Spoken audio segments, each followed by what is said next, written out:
Saludar de inmediato al ex ministro de Estado, también es congresista de la República, Juan Cheput, quien nos va a acompañar en esta parte del programa para profundizar los temas políticos más importantes del país.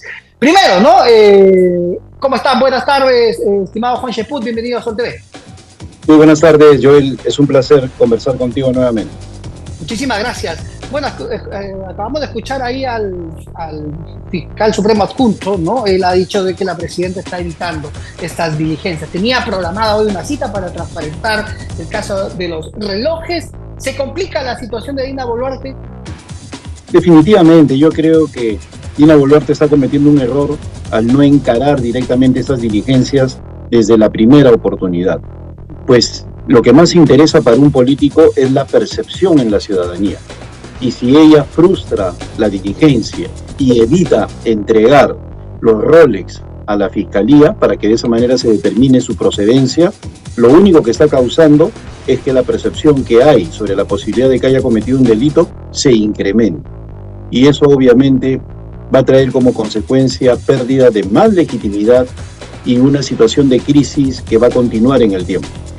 ¿Cuál sería, digamos, ahí el asunto? ¿Por qué la presidenta estaría evitando, si es que ella ya ha salido hace unos días atrás, el propio premier ha dicho que esto es un asunto personal? ¿Por qué evitar, por qué no transparentar, ¿no? Siendo ella la máxima autoridad del país? Ella tendría la obligación de rendir cuentas, pero yo quiero precisar solamente un caso. Aquel que podría vincular a la presidenta con Wilfredo Oscorima, el actual presidente regional de Ayacucho. El señor Oscorima, en el año 2014, regaló 2 relojes Rolex a 2 jueces de la Corte Suprema de Huamanga. El señor William Oscorima ha estado preso durante 5 años acusado de corrupción.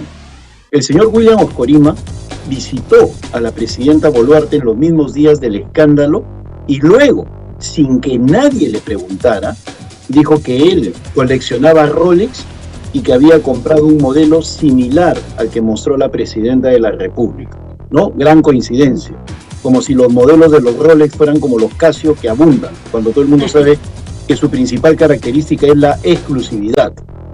Y luego, el señor Oscorima, nos damos por enterados de que recibió 100 millones de soles vía un decreto de urgencia.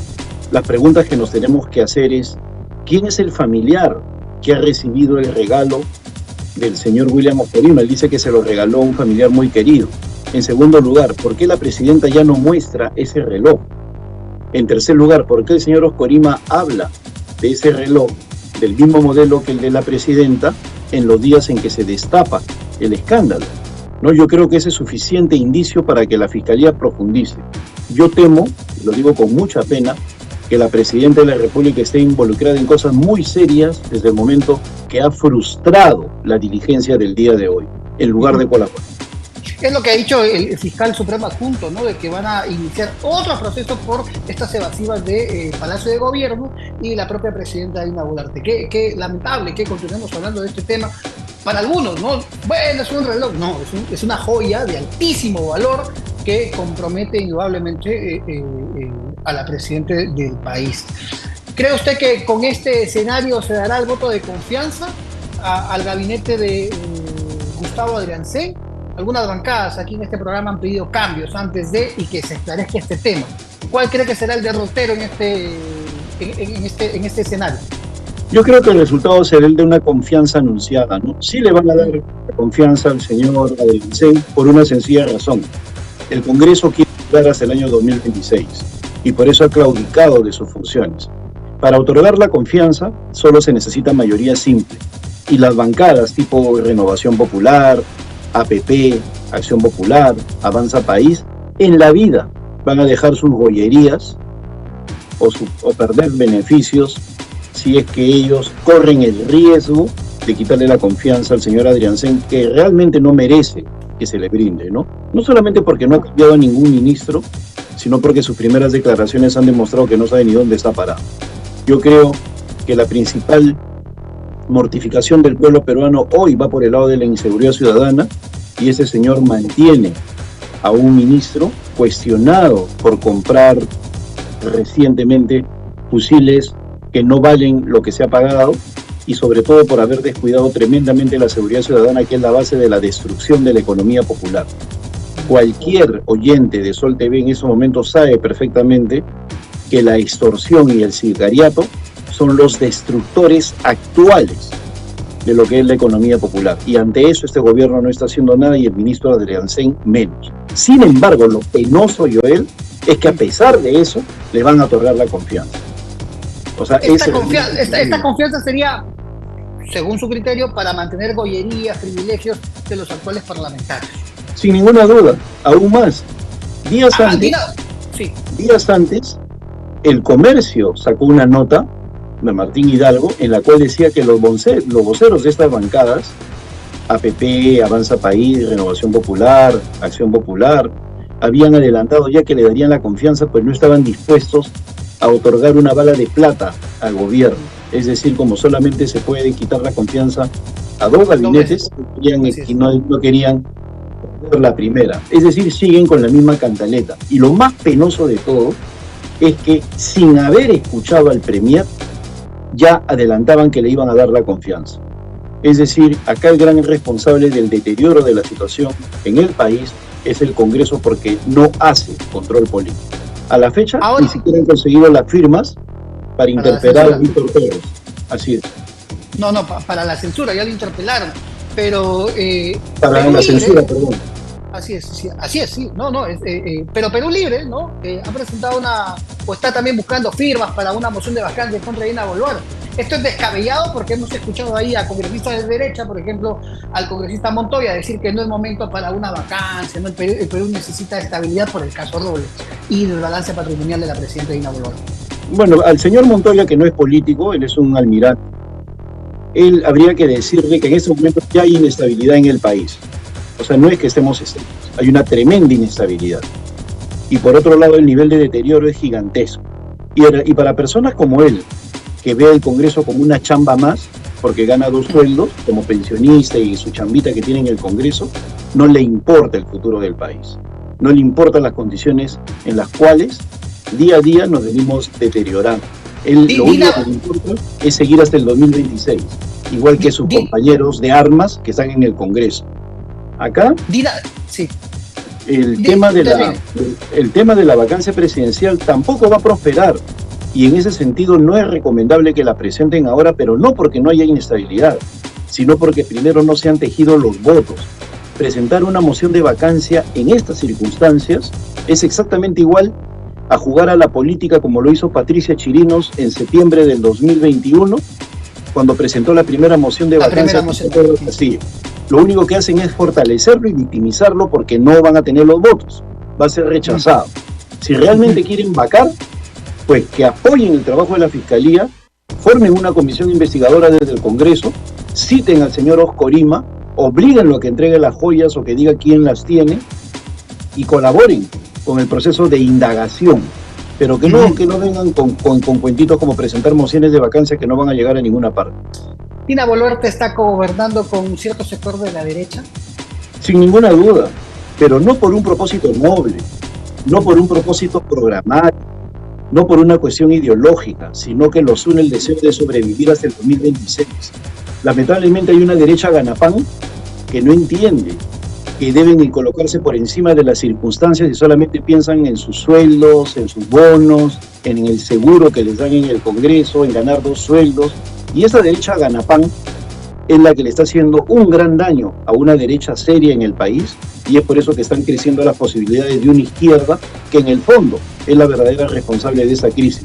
Pero la derecha ganapán, la que quiere quedarse hasta el 2026, es la que está originando todo este problema de confusión ante la ciudadanía. En efecto, ¿no? Bueno, ahí está el análisis de Juan Cheput, es ministro de Estado, es congresista de la República, precisamente para entender lo que sucede, ¿no? A la coyuntura de hoy en temas políticos. Ahora, nos ha llamado también la atención, ¿no? De que, cambiando de tema, a propósito de partidos políticos, ¿no? Y con miras a las próximas elecciones del 2026, es que no hay un adelanto de elecciones o no sucede lo contrario, se ha aprobado un proyecto de ley para evitar sanciones a los partidos políticos, ¿no? Es decir, ya no serán responsables de cualquier asunto que comprometa algunos de sus dirigentes, ¿no? O militantes en ejercicio de algún cargo público o actividad. ¿Cómo ve este proyecto? Es un sinsentido, eso va en contra del propio espíritu de lo que es un partido político, ¿no? Son militantes, pero no hacen nada, ¿no? Se ponen de costado. Entonces, esto lamentablemente tiene que ver pues con un proceso de discusión muy pobre. No encuentro yo opositores en el Congreso, sino quejas posteriori que no sirven para nada, porque lo que se tiene que dar en esas circunstancias es que desde que existe el proyecto, tanto el gobierno, en boca del Premier o del ministro de Justicia, como los políticos opositores deben dar la batalla para que eso no se concrete, pero hay silencio absoluto hasta que se convierte en dictamen y recién ahí se empieza a hablar. Lo mismo sucede con las AFPs y todo ese tipo de cosas. Este proyecto de ley es un completo sinsentido que agrieta aún más las posibilidades de hacer partidos sólidos en el Perú. Y así como estamos, bueno, ¿cómo vamos a llegar al 2026, no? Tampoco vemos por ahí respuestas de los partidos, por ejemplo, APP, Acción Popular, el APRA, bueno, ya está ahí intentando renacer, entre otros, pero ¿qué se nos viene, no? Mira, ya... la gran pregunta que tenemos que hacernos, estimado Joel, es la siguiente, ¿no? ¿El Perú podrá durar 2 años más en esta situación?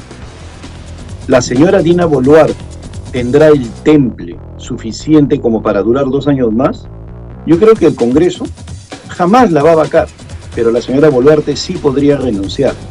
No olvidemos que en circunstancias similares, en las cuales había gente en las calles, tanto en diciembre como en enero del año pasado, en diciembre del anteaño pasado y en enero del año pasado, ella prometió adelantar elecciones, primero para el 2023 y luego para el 2024.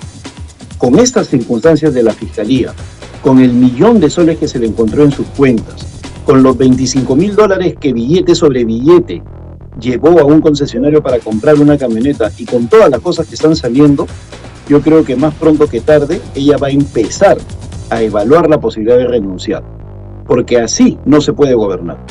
Más aún cuando no se tiene experiencia política, no se tiene trayectoria y mucho menos temple. Esta señora, de continuar así, yo no tengo ninguna duda que va a empezar a evaluar la posibilidad de su renuncia. Y el Congreso debe actuar con responsabilidad, eligiendo un presidente potable, no alguien como Alejandro Soto, alguien que se encargue de conducir el próximo proceso electoral en una transición forzada, obligada por la propia respuesta de la señora Boluarte a estas circunstancias penosas para ella.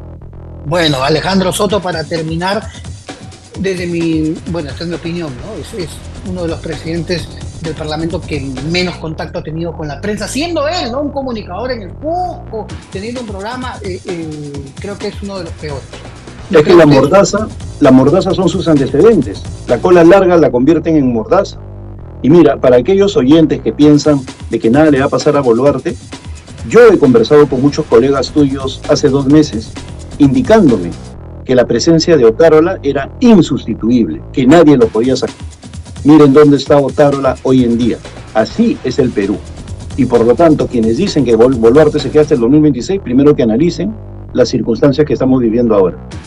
Muy bien, muchísimas gracias. Juan Sheput.